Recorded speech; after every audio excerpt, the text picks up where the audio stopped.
was playing by myself in the alley behind our house, throwing stones at trash cans and scaring rats out from their hiding places and pretended to hunt them. Why a little boy so disgusting?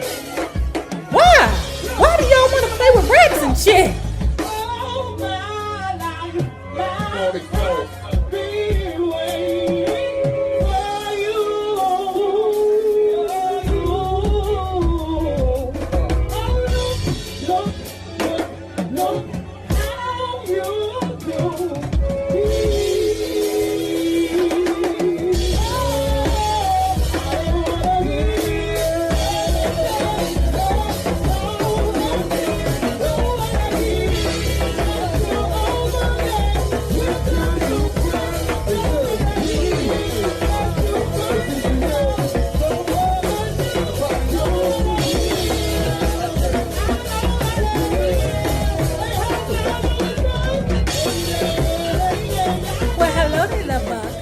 Hello there, Bellas. If you have not already done so, please remember to like, share to Facebook, subscribe, and visit uptopbeauty.com. Today's lookies are our Chi shades. Ooh, and if you are not already a part of our book club, please remember to hit the Patreon link below and or the join button here on the YouTube.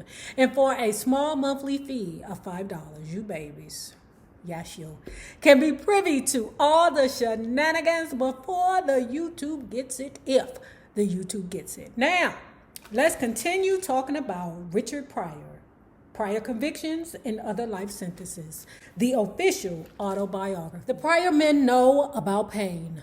One afternoon, I crawled under the front porch so I could play in the soft dirt.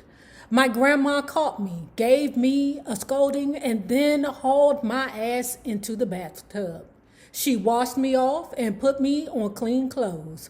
So what did I do next? Went back outside and crawled under the porch again. Oh, so you don't believe that fat meat is greasy, do you? Huh, Marie said.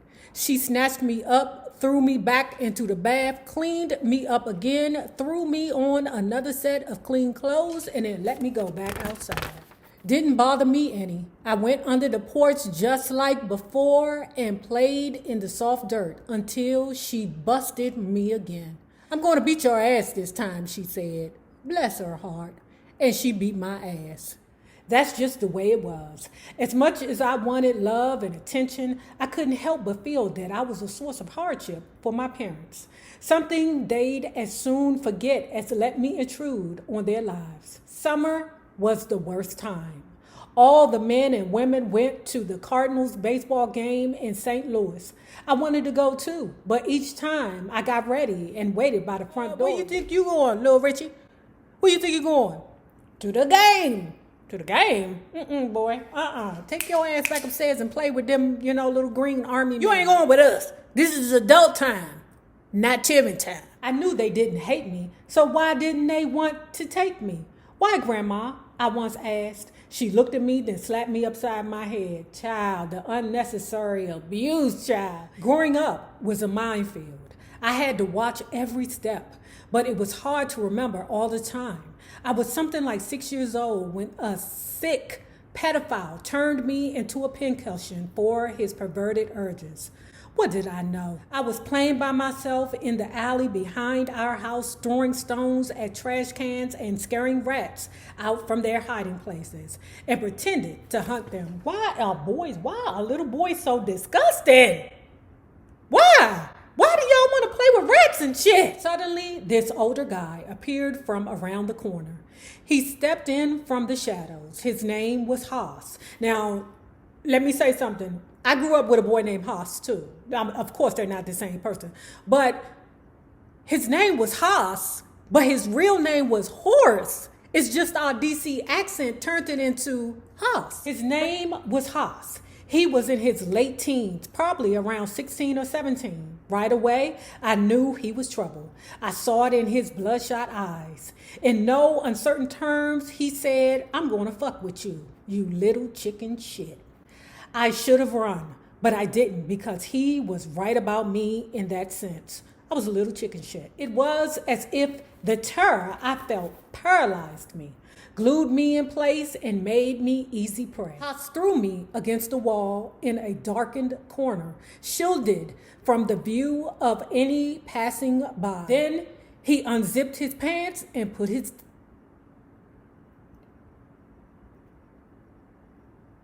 Relieved he didn't want my backside, I did as told. Afterward, Haas walked off happy and left me trembling in the chilly darkness. I cried and shook and tried to make sense of what had happened. I knew something horrible had happened to me. I felt violated, humiliated, dirty, fearful, and most of all, ashamed. But I couldn't sort that shit out. I carried that secret around for most of my life. I told no one, ever. Haas quit bothering me after a partner of his told him he couldn't do that to me anymore. The same guy also came up to me and said, "Hey man, you can't suck no." Oh shit, somebody else knew. I was humiliated and shamed even more. So Richard Pryor is not my most favorite comedian, okay? Because of the fact that I just think he's a little too vulgar. You know, I do cuss a lot, but, sometimes when I listen to him, it's a little cringy, Even when I listen to myself, it's a little cringy. That's why from time to time, you'll hear me cut out the F-bombs or the N-word or something like that, right? But I feel Eddie Murphy is my favorite black comedian. Okay, I've said that before, right? But I do believe that Richard Pryor is the most legendary. This book right here, what he just admitted in this book, makes him legendary. Do you know how many people he just helped by putting this on paper? Okay, not just help, because he's been wrote the book. But he doesn't even understand how many young boys he has helped by allowing them to know that they're not the only one, or men that are still struggling with it. Or, the fact that they may have been taken advantage of in their younger years and are still, trying to figure out who and what they are sexually. Because you got a lot of men, I mean it, I'm saying it, God damn it, and I'm including Richard Pryor too, that have struggles with their sexuality. I've told you 1,000 times, men brains be broken, and the only way they can fix it is with Pastanka. Okay? And I believe that being touched at such a young age, a young, vulnerable age, makes men very misogynistic when it comes down to women. Because it's like they want to do to the women what that person did to them. They don't have that connection to women that can allow them to love. Okay, so what they do is they become womanizers, and I put that on anything and everything, goddammit. Several nights later, I sat at the supper table with my dad and grandmother. In the middle of eating, my dad started singing the song, "I'm Forever Blowing Bubbles." I felt a shiver of embarrassment and mortification run up and down my spine like rats in the roll. As if he knew, I wondered, why didn't he do something? Why didn't he cut off Haas's ding dong? Then again, maybe it was a coincidence that he sang that song.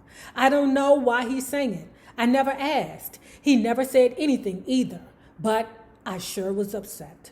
For the rest of my life, I cursed Haas like no mother hunchy ever been cursed. I beat his ass 1,000,000 times. I replayed the rape, but in my revamped version, I bit his ding-dong off. Rather than do as he told, I laughed at him. I did everything short of murder him because I hated what he did more than anything that ever happened to me. The man put his ding-dong in my mouth. He's a grown man. He's struggling with these issues, okay? Here it is. It's time to tape JoJo Dancer. A lot of you people said that that was your favorite Richard Pryor movie. Mine is Some Kind of Hero, okay? JoJo Dancer was really good too, but I think where he was the most profound and prolific was in Some Kind of Hero. If you've never seen it before, please watch it. It takes him outside of the comedic realm. His comedy is secondary to the message. He's back at home. He's doing JoJo Dancer, right? And he had in his mind, I'm going to see this nigga. I'm going to get his ass. okay? And I'm gonna make him pay for everything he had done to me. I was a famous and successful comedian, surrounded by big, menacing bodyguards who would have killed at the snap of my fingers. I was seized by the old sense of fear of Haas telling me to suck his ding-dong. I thought I'd shaken the memory. Guess not. Had me old ghost rattling in the attic. It didn't matter that I lived in a big house behind a gate in Los Angeles, some half a century from the bricks and bars of the old neighborhood. My ass was haunted by the image of Hawes's pickle. As I waited for him, I imagined him winking, asking me to go outside and then to suck his pickle. I wondered how to respond. I thought about killing the mother hunchy, getting even after all these years. But I'm too much of a chicken shit. And I knew, given my luck, that he'd live to testify against me and send my ass to jail. And I knew the kind of dick I'd get there. Finally, one afternoon, Haas showed up at my trailer. I was curious how he'd look after all these years, but I was more concerned with how I'd respond. He's at his trailer. He's facing his demon. Hey, demon. Demon's about to come through your door and look you in the face. What you gonna say? What you gonna do, Richard? But what actually happened was when he opened the door, Haas had his son with him. Okay? Haas said, son, I told you I knew him. Here he is. Hey, Rich, my son is a big fan of yours. I told him I would introduce you guys. Please say hello to my son. Okay? And Richard Pryor like, what? Do your son know that you made me suck your... But then Richard Pryor looked at his son. His son was about the same age as him when he and Haas first encountered each other. Richard Pryor was taken aback because he was like, I wonder what faith the son has. My dad loved my mom so much that he was forever asking himself the question why. That happened to me at the end of several marriages. Sometimes you can't help yourself. Buck and Gertrude were like that. They had a strange relationship. He was rough, but she talked nasty.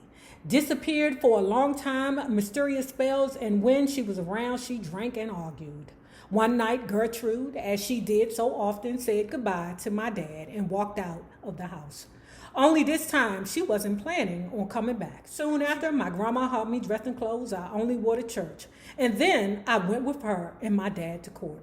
I was 10 years old, not too wise, but savvy enough to know my mom and dad were getting a divorce and that I had to deliver certain lines at the custody hearing.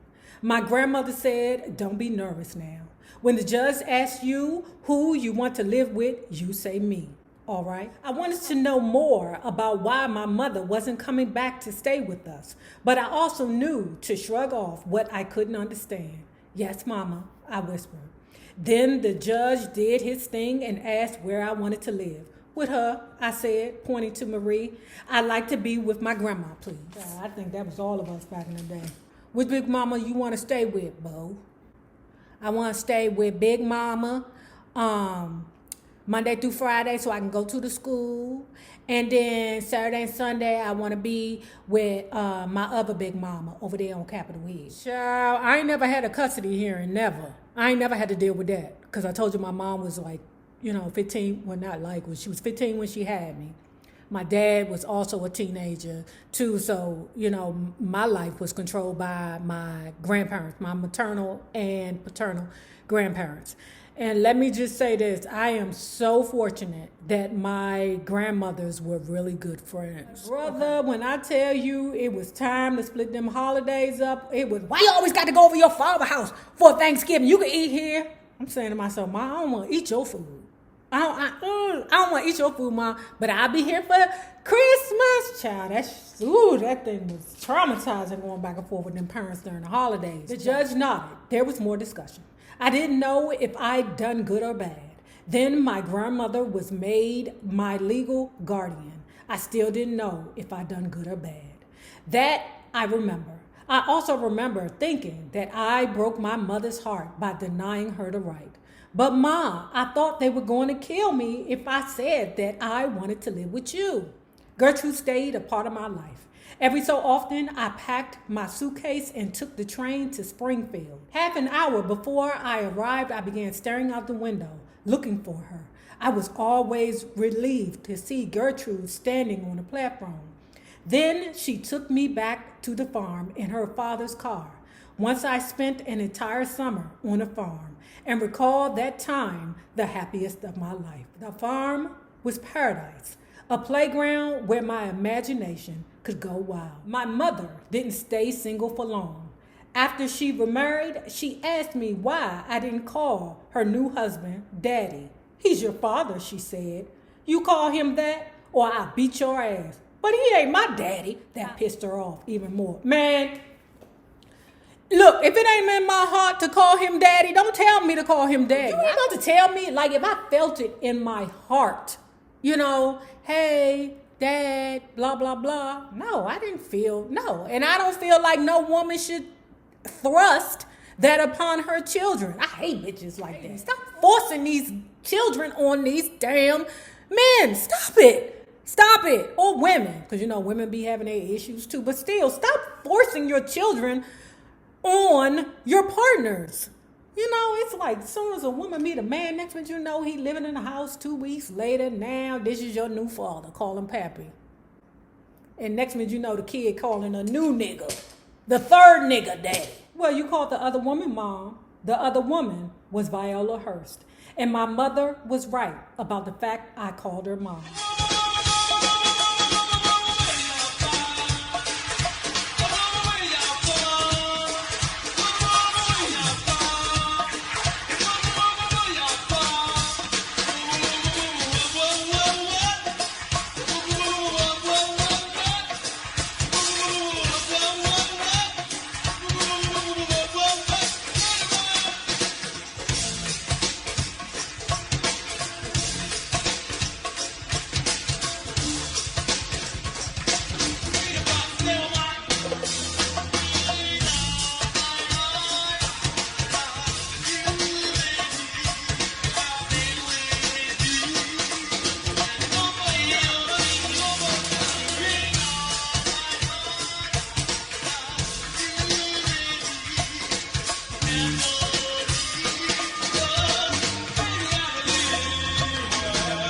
Now, if you have not already done so, please remember to like, share to Facebook, subscribe, and visit uptopbeauty.com.